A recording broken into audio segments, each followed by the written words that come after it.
All right, it's National Library Week, and of course we have to bring you in, but not only are you a librarian, you're a singer, you got your own seasons, you do lots of things. But on the topic of books, what is a book you think everybody needs in the house right now? In the house right now, I believe Hatchet is my favorite book by Gary Paulson, and I believe that every household needs that book because it's a book of survivorship. You know, in life we go through many things, and you just never know when you may need to go back to the basics, and Hatchet is all about, you know, triumph through family difficulties and surviving and coming out of that situation. Gotcha. So when you think about the basics of life, you know, books are one of the easiest things that we learn and how to, you know, relax your mind and go to a different place. And you've created something, a space for some kids. So can you tell me about that? Absolutely. So not only am I a librarian, I'm also a children's book author. And I've published 2 children's books. And one is entitled My Dolly and Me. Kayla's so silly. One is entitled My Dolly and Me, and I published it a couple years ago with my daughter Mariah. You know, and it's kind of close to Mother's Day, and so I think that this would be a good one to share with everyone. And we go around different places in Mississippi and, you know, Biloxi Beach, what have you.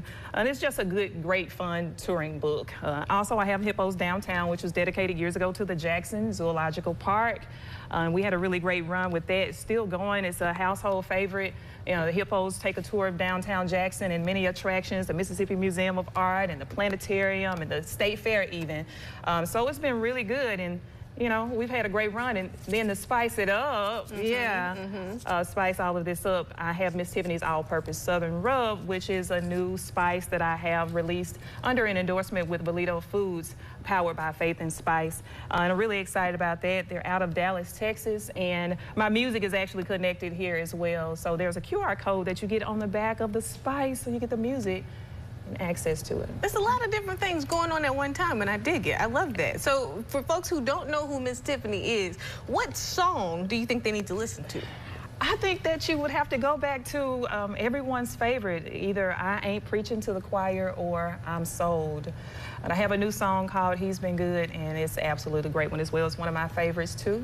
And of course, you can find the music on all streaming platforms, you know, wherever you may download music. Awesome. And the whole album is the same thing, right? He's been good. All right. Yeah. And he has been. He has been. As I walk away from you, tell the folks one more thing he's been good for this week, you know, just this week that he's been good about, while we show information on how they can reach you. He's been good because he brought me here to WJTV for National Library Week, and we are celebrating that, and libraries all across the United States are promoting their services.